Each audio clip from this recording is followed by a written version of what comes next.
Mas hoje nós vamos terminar a série sobre o Corona e eu, revisão de vida. E eu quero começar falando um pouco da nossa perspectiva, quando iniciou a pandemia. O Dr. Henry Cloud, ele disse algo muito interessante.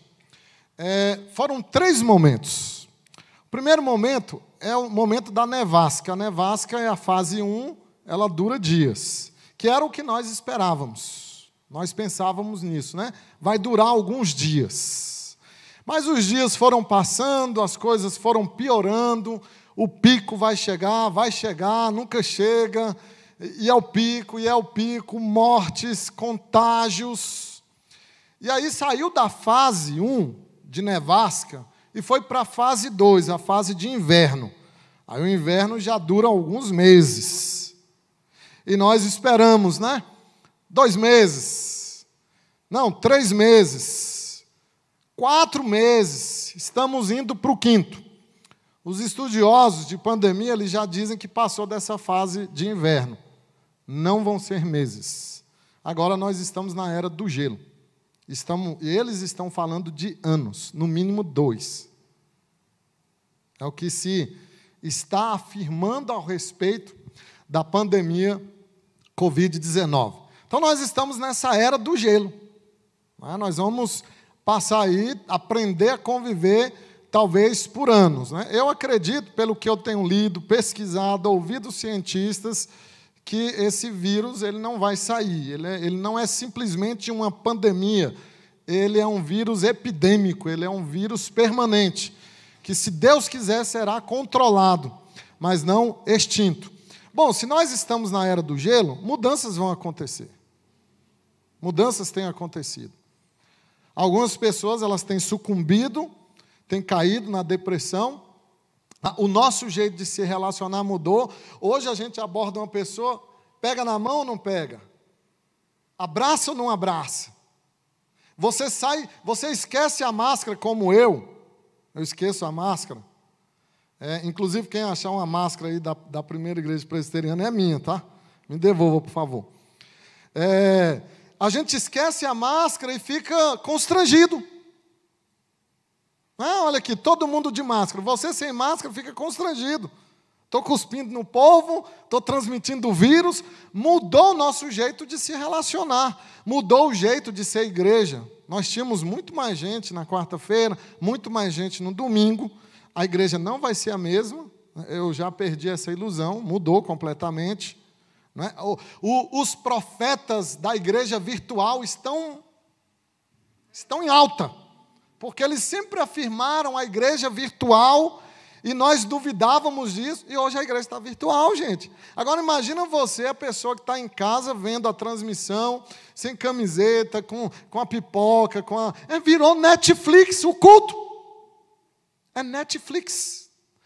Ele vai falar, não, eu prefiro ir para o culto presencial? Óbvio que não. Óbvio que não. Mudou o jeito de ser igreja. Pessoas que estão desesperadas por contas a pagar, salários diminuídos, ou estão desempregadas. A maneira de ser empresário mudou, a maneira de ser profissional. Estava lendo um artigo muito interessante sobre o que a pandemia provocou na arquitetura mundial. As pessoas elas querem casas agora que sejam amplas, não querem janelas muito grandes, elas querem agora dar ênfase ao home office e ter espaços de lazer ampliados dentro de casa, porque elas não querem mais sair. É inegável que mudou. E que outras mudanças certamente virão. Então, diante desse quadro, de mudanças, do presencial para o virtual, em todas as áreas. Hoje a gente fica pensando, para que um diretor sai de Brasília e vai para São Paulo para participar de uma reunião e volta no mesmo dia? Não precisa mais. A explosão de aplicativos eficazes que fazem esse tipo de reunião, Hoje eu dou aula numa plataforma que é maravilhosa. A plataforma eu posso projetar, eu posso desprojetar, eu posso falar, os alunos, eles podem apagar a imagem deles lá, eu nem sei se o cara está lá me ouvindo, mas eu estou falando.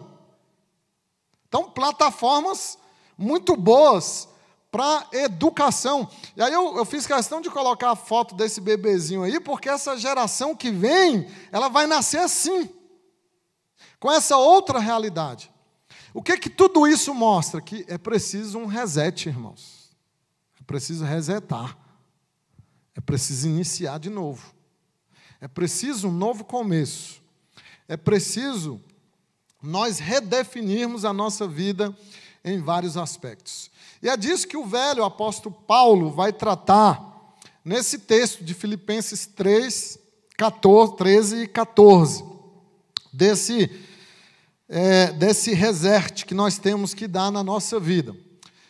Diz assim o texto: irmãos, quanto a mim, não julgo havê-lo alcançado, mas uma coisa faço, esquecendo-me das coisas que para trás ficam e avançando para as que estão as que diante de mim estão, prossigo para o alvo, para o prêmio da soberana vocação de Deus em Cristo Jesus.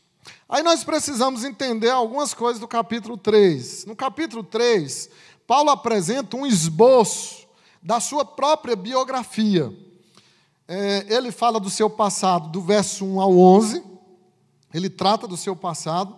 Ele fala do seu presente, nessa parte que nós acabamos de ler, do verso 12 ao 16. E ele fala do seu futuro, do verso 17 até o verso 21. E é muito interessante nós darmos uma olhadela a respeito do que Paulo fala sobre esses 3 momentos da sua vida. No passado, Paulo se apresenta como um contador, um contabilista. Se você observar aí do verso de número 5 ao 8, olha as coisas que ele elenca a respeito do seu passado. Circuncidado ao 8º dia, da linhagem de Israel, da tribo de Benjamim, hebreu de hebreus, fariseu, zeloso, quanto à justiça que há na lei, irrepreensível. Então veja que ele apresenta muitos predicativos, ele está contando, fazendo uma valoração do seu passado, de quem ele era. Mas observem o que ele faz com todas essas insígnias, com todas essas qualidades. Ele diz o seguinte, no verso 7 e 8, mas o que para mim era lucro, considerei perda por causa de Cristo. Sim, deveras, considero tudo como perda por causa da sublimidade do conhecimento de Cristo. Ele diz, ele perdeu todas essas coisas e considerou-as como refúgio. Refúgio aqui é uma palavra forte, é estrume, como o resto, o restolho. Então, Paulo, diante de todos esses qualificativos, ele diz, é nada diante de Cristo. Não importa se eu sou fariseu, hebreu de hebreu, se eu tenho pedigree espiritual. Então, ele se apresenta como um contador que está valorizando. Na parte presente da sua vida, que é o que nós vamos explorar hoje, Paulo se apresenta com a metáfora do atleta. Do verso 12 ao 16, nós lemos aqui parte, eu não vou explorar agora porque vai ser o objetivo do nosso estudo. Mas ele se apresenta como um atleta que está numa corrida. Veja que ele fala do prêmio, verso 14, prossigo para o alvo, para o prêmio. Então, é um atleta olímpico. E na parte futura de Paulo, que é do verso 17 em diante, ele se apresenta como um estrangeiro. Por isso que no verso 20, ele deixa claro que a nossa pátria está nos céus, não aqui. Então nós vemos um contabilista, um atleta e um estrangeiro nessa biografia que o apóstolo Paulo faz. Bom, entendendo o contexto, vamos para o nosso texto, que é o parágrafo em que Paulo fala dele como um atleta, apresenta, a vida cristã como um atletismo. Ele se referia, obviamente, aos Jogos Olímpicos de Atenas. Então, ele mostra que nós estamos todos, os cristãos inseridos nessa corrida.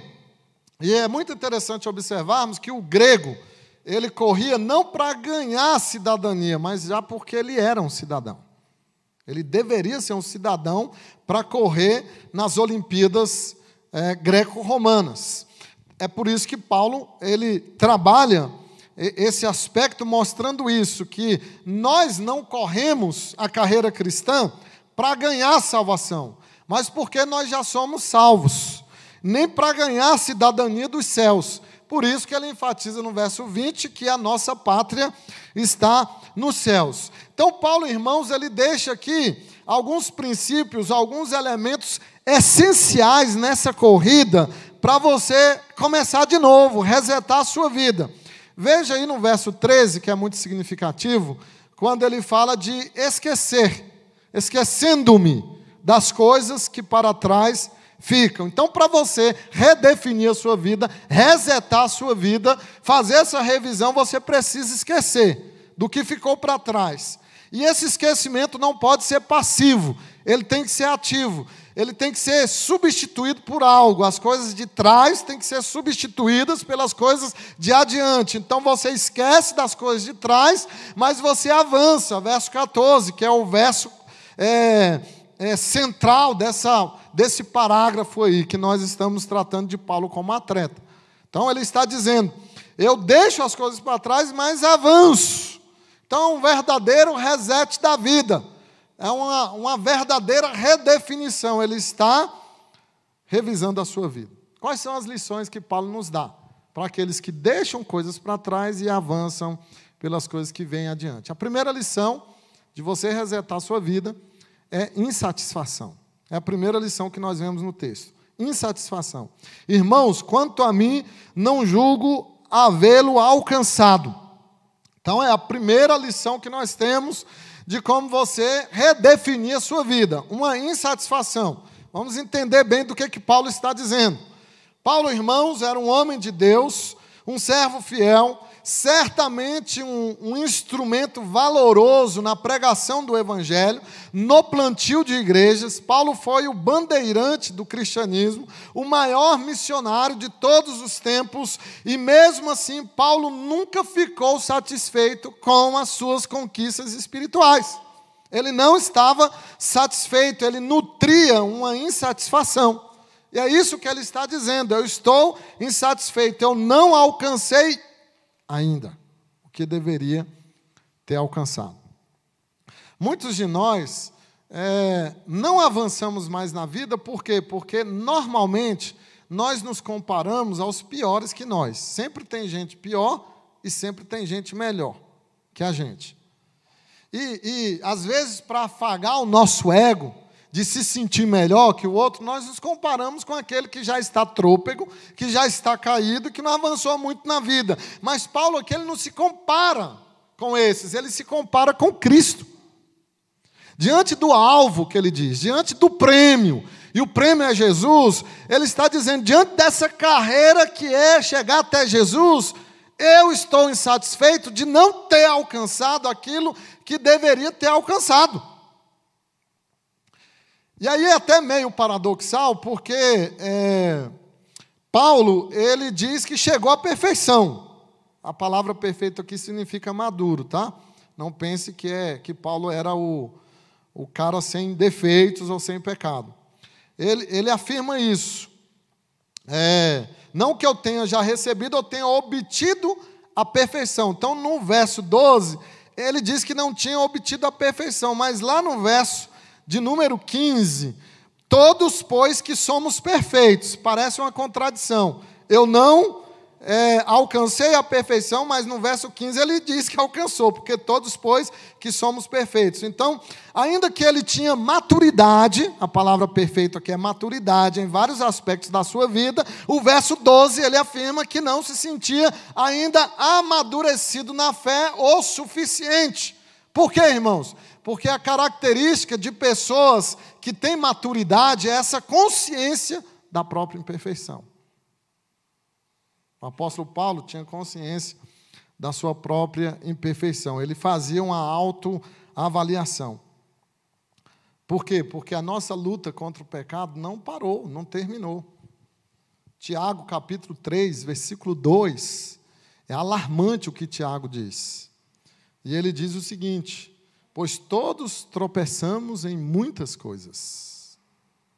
Todos. Em muitas coisas. Não são em poucas coisas. Então o apóstolo Paulo, irmãos, ele entende que não alcançou a maturidade suficiente, essa perfeição de ainda ter vencido os seus próprios pecados. Essa avaliação honesta que ele faz de si mesmo. Essa insatisfação que deve ocupar o nosso coração. Veja que os judaizantes, que Paulo tanto combate no livro de Filipenses, eles afirmavam que haviam alcançado essa perfeição. Inclusive, eles se vangloriavam da circuncisão. Aqueles que eram circuncidados eram os iluminados. Aqueles que eram circuncidados eram os santos. E eles se escandalizavam com a pregação do apóstolo Paulo. Se você observar a pregação de Paulo no capítulo 3, versículo 3, ele diz o seguinte: nós é que somos a circuncisão. Não é na carne, ela é feita em nós, no nosso coração. Então eles se escandalizavam com a pregação de Paulo. Eles achavam um horror. E é interessante, porque essas pessoas que acham um horror de tudo e se escandalizam com tudo, elas são capazes de cometer os horrores piores do que aqueles que eles se escandalizam. Piores. Todo moralista tem um porco dentro de si. Um porco faminto por lama. Então, eles se escandalizavam com Paulo, estavam horrorizados, e Paulo está dizendo: circuncisão é nada, rituais judaicos são nada. Agora, isso é forte, porque é um hebreu de hebreu que está falando isso. Não é um gentil, é um fariseu, quanto à lei, irrepreensível, e está dizendo: os rituais judaicos não servem para nada, são refúgio.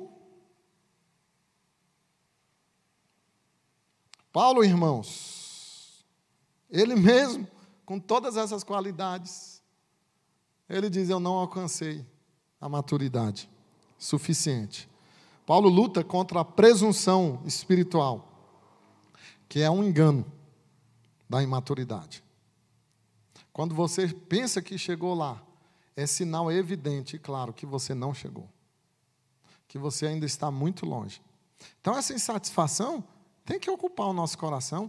A insatisfação com essa pandemia tem que ocupar o nosso coração. Não podemos simplesmente fechar a igreja, irmãos.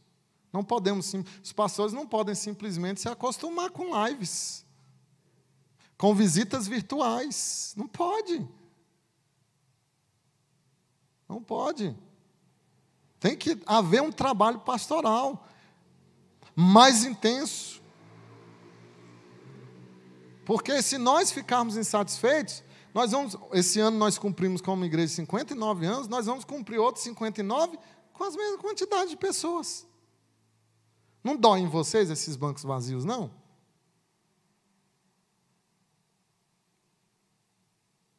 É preciso essa insatisfação de ter mais gente, de alcançar mais gente, de abençoar mais gente. Segunda lição: dedicação. Para você redirecionar a sua vida, resetar a sua vida, começar de novo, a propósito do recomeço, que é o tema anual da nossa igreja. Dedicação. Então, Paulo não simplesmente fica lamentando os seus fracassos, e ele menciona aqui, no capítulo 3, seus fracassos, né? Olha aí, verso 6. Quanto ao zelo perseguidor da igreja. Ele não fica só remoendo o seu passado, as suas crises, mas ele toma uma decisão. Olha a conjunção adversativa. Gente, as conjunções adversativas da Bíblia são maravilhosas. Mais uma coisa faço. E Paulo, ele diz que faz uma coisa, mas ele faz várias aqui no texto. Então ele fala aqui de uma dedicação. Ele está disposto a colocar os seus olhos na meta, no alvo, e não se desviar do seu objetivo. O objetivo de Paulo era a pregação do Evangelho. O objetivo de Paulo era tornar Cristo conhecido onde ele não era. Inclusive, ele estava em Roma para fazer uma ponte para ir para a Espanha. Ele queria chegar na Espanha. A Espanha era bárbara. A Espanha era pagã nessa época. E Paulo tinha um desejo imenso. Escreveu aos Filipenses, aos Colossenses, aos Tessalonicenses, para ganhar o apoio, né, deles, a igreja de Roma, para ganhar o apoio financeiro para ele ir para a Espanha. Olha a dedicação do apóstolo Paulo, numa prisão, esperando a morte, mas com os seus olhos onde? No alvo, em Jesus, em Cristo. Porque se você tirar os seus olhos de Jesus, você vai ver o que não deve ver.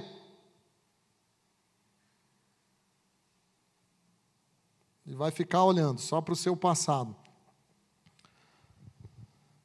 Paulo era um homem dedicado exclusivamente à causa do Evangelho e ele não se distraía por outros interesses. Por isso que ele diz, uma coisa eu faço, dedicação. Você vai resetar a sua vida e recomeçar tudo de novo, quando você se dedicar. Então, essa pandemia é um momento de dedicação. Esse isolamento é um momento de dedicação. Talvez você nunca leu a Bíblia toda. Você já perdeu 5 meses quase, que poderia ter lido. Estudado. Crescido. Dedicação. Quando houve um incêndio lá em Chicago, Delwright Lima Moody, um grande evangelista, ele estava dedicado à escola dominical. Tinha uma escola lá para moços, uma associação cristã de moços. Ele estava dedicado a várias outras coisas. E quando houve um incêndio que paralisou Chicago, isso nos idos de 1800 e tanto, acabou com a cidade de Chicago, foi o momento em que, depois desse incêndio, Moody, ele se dedicou a realmente o que era essencial, que era a evangelização. Ele estava envolvido com muitas outras coisas, mas havia negligenciado a evangelização. E esse é um momento propício, rico para a evangelização. As pessoas, irmãos, elas estão desconsoladas, elas estão amedrontadas. E aí fecharam a igreja. O lugar onde elas vão encontrar força, ânimo, fecharam a igreja. É aqui que elas vão encontrar. Por isso que Paulo, irmãos, ele quer redefinir a sua vida. E ele se dedica aos seus pontos fortes. Ele explora os seus pontos fortes, que é a pregação, a plantação de igrejas. Não sei quantos de vocês leram o livro A Arte da Guerra, de Sun Tzu. Acho que é assim que pronuncia o nome dele. Ele disse algo interessante. Ele falou, evite a força e ataque a fraqueza. Evite a força e ataque a fraqueza. O que ele quis dizer? Explore os seus pontos fortes. Dedique-se nisso. Mas há uma outra lição do apóstolo Paulo. Direção. Além da insatisfação e da dedicação, o apóstolo Paulo ele tem uma direção definida, esquecendo-me das coisas que para trás ficam e avançando para as que estão diante de mim. Então ele tinha uma necessidade imperativa de direção clara e segura nessa carreira cristã que era chegar até Jesus, tornar Jesus conhecido. Esse era o seu prêmio, esse era o seu alvo. E nessa competição, alguém que é treinado na corrida, sabe que você não pode ficar olhando para trás, por sobre o ombro, para ver quem é que está se aproximando de você ou quem está passando você, mas que você tem que se firmar o que vem adiante, você tem que pensar lá na sua chegada, você tem que fixar os olhos na chegada, e não ficar olhando quem está se aproximando, quem vai passar de você. É por isso que o apóstolo Paulo, ele tira Essa ideia de olhar pelo retrovisor e ele tem um olhar diretivo. Ele procura uma direção. Ele corre para frente. Ele não se distrai quanto às preocupações do seu passado. Não é isso que interessa para o apóstolo Paulo. Ele faz algo importante que é avançar. Ele não está preocupado quanto ao seu passado. Sabe por quê, irmãos? Imagina se Paulo estivesse preocupado ou preso no seu passado. Vocês querem ver só uma radiografia do passado de Paulo? Abre aí em 1 Timóteo, capítulo 1. 1 Timóteo, capítulo 1. Não dá para a gente projetar aqui o texto, porque tem o slide do estudo. Quem aguentaria viver com um passado desse aqui? A vida de Paulo seria um inferno. 1 Timóteo 1, 12.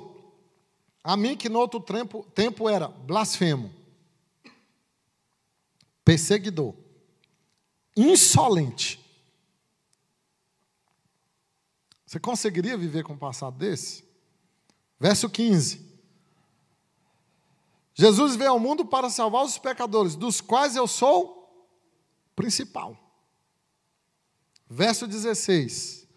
E aí ele diz: por essa razão a misericórdia foi concedida, para que ele, o principal pecador, evidenciasse Jesus Cristo e sua completa longanimidade, e servisse eu de modelo do que a graça de Deus faz. Então, esse homem blasfemo, perseguidor, insolente, o principal dos pecadores, foi salvo por Cristo e para Cristo. É por isso que o olhar de Paulo não é saudosista a respeito do seu passado. Seu olhar não é assim para o seu passado. Esse olhar saudosista para o passado é perigoso, porque ele impede você de resetar sua vida, de redefinir sua vida, de dar um novo rumo. Não só Paulo faz isso. Paulo fala aqui de que ele era pecador. Ele causou todas essas desgraças: blasfêmia, perseguição, insolência, matou Estevão. Mas e quando as pessoas fazem com você? Aí vamos para José. Irmãos, o que José sofreu na vida? E os maiores sofrimentos, mais dolorosos, mais permanentes, que demoram a cicatrizar, são os causados pela nossa família. Os irmãos de José acabaram com a vida de José. E vocês conhecem a história. Vendido pelos irmãos, jogaram ele na cisterna, foi vendido, foi parar no Egito, acusado injustamente pela mulher de Potifar, vai para a cadeia, é esquecido na cadeia até que ele chega à corte de Faraó. E quando ele chega à corte, tem uma coisinha que a gente normalmente não percebe. Gênesis 41, lá no finalzinho, 50, verso 50 ou 51, diz que José teve um filho. Qual o nome do filho de José? Quem lembra? Quem aqui está bom de Bíblia? Quem? Dandã? Não, a Dandã é fera, rapaz. Dandã, você tem que dar aula de Bíblia para esse povo. Manassés. Por que ele colocou... Quem sabe aqui o que é que significa Manassés? Sabe o que significa? Perdão. Sabe o que José quis dizer com o filho dele? Eu perdoo os meus algozes. Eu perdoo quem me fez mal. Eu perdoo quem me traiu. Eu perdoo quem me acusou injustamente. Eu perdoo quem me prejudicou. Tem uma frasezinha aí que virou clichê. Perdão não é esquecer, é sim. Vou mudar essa frase. É. Ou então, está errado o que a Bíblia está dizendo. É tão interessante que a palavra inglesa para perdão é forgiveness, que vem de forget, que é esquecer. Forget é esquecer. Forgiveness, perdão. Manassés, perdão. É esquecer, porque a Bíblia diz assim, que Deus pegou os nossos pecados, jogou na profundeza do mar e esqueceu. Só que tem gente, Deus joga o pecado lá na profundeza do mar e ele vai lá e põe uma placa para os pecados dele e dos outros, para pescar. É permitido pescar.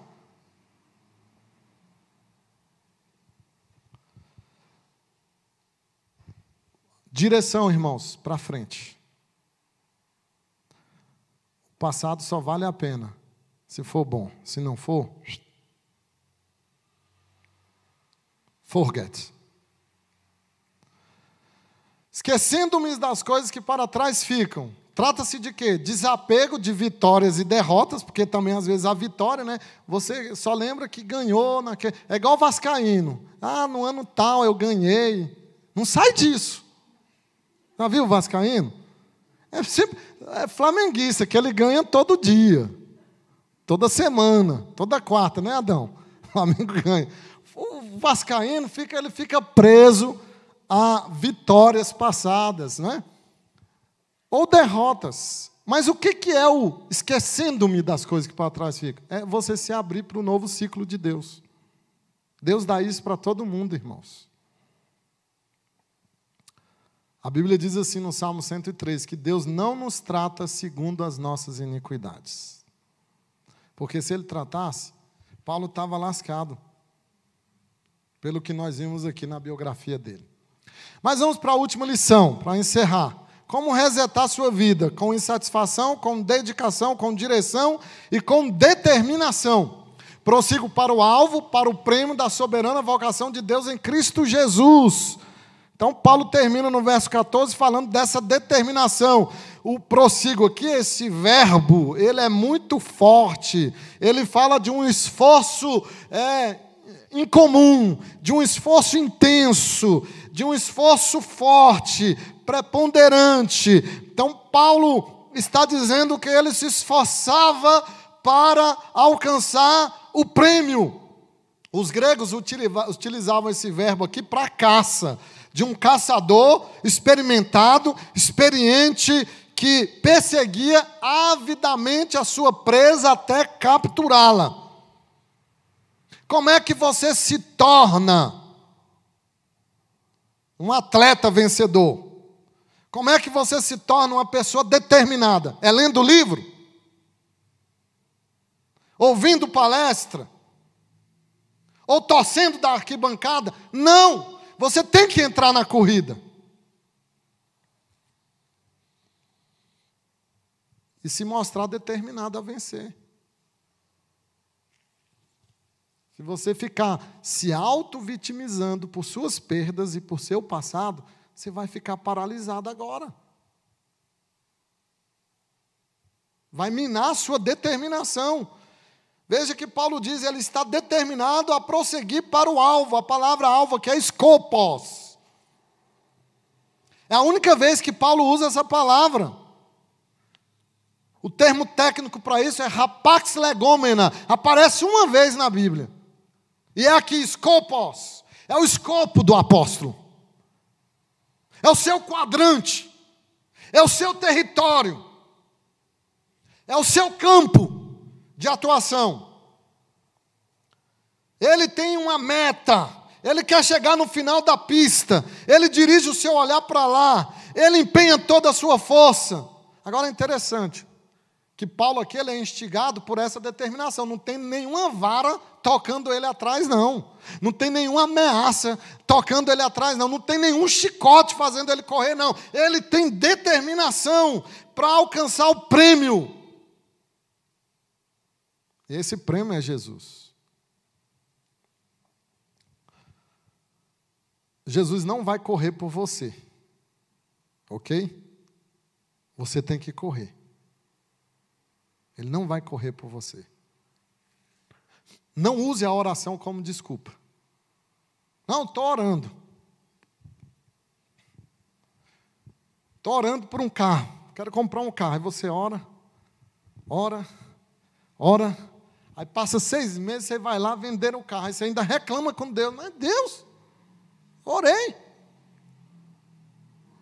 Não ponha desculpa na oração para você não agir com determinação. Não tem nada forçando o apóstolo Paulo de seguir a Jesus. Ele está determinado pelo reino de Deus, pela igreja de Deus. Ele está caçando Jesus. Olha só o termo prossigo, é da caça. Você está caçando Jesus? Avidamente? Você está à busca de Jesus? Determinação. Eu quero terminar, irmãos, com esse para-brisa de carro. Está quebrado. Mas eu queria que você fizesse um contraste aqui. Por que o retrovisor é pequeno e o para-brisa é grande? Sabe por quê? Isso aqui traz uma lição para nós. O seu futuro é mais importante que o seu passado. O para-brisa é grande, o retrovisor é pequeno por causa disso. Será que você não está olhando para o retrovisor? Para as trincas do seu passado? A graça de Deus é maior que o seu pecado. Talvez você pense que o seu problema é a pandemia, que o seu problema é o medo, mas na realidade pode ser a sua culpa mal resolvida. Não dê espaço para ela. Não se afogue na sua própria condenação. Talvez o que você fez não foi bom. Ninguém está dizendo que foi. Mas Deus é bom. E Ele vai perdoar você. Ele vai perdoar você. Deus está pronto para escrever um novo capítulo da sua vida. Salmo 139. Todos os seus dias foram escritos no meu livro, cada um deles. Ele não nos trata segundo as nossas iniquidades. Sua salvação não tem nada a ver com seu esforço. Nada. E tem tudo a ver com a obra de Jesus. Eu quero desafiar você a se regozijar na misericórdia de Deus. Todo esse caos que nós estamos vivendo, irmãos, ele vai durar mais. Todo esse caos. Será que Deus não está querendo resetar a sua vida? Você parou para pensar nisso? Que Deus está usando essa pandemia, talvez você fale, mas eu não sou uma pessoa tão importante para Deus se preocupar comigo. A sabedoria de Deus, a grandeza de Deus, você não tem como medir. Numa coisa tão generalizada como essa, ele vai tratar cada um de nós pessoalmente, resetar a nossa vida, redefinir a nossa vida. Isso é a revisão de vida que o apóstolo Paulo nos deixa claro aqui. Para de olhar para o retrovisor. Passou. Amém?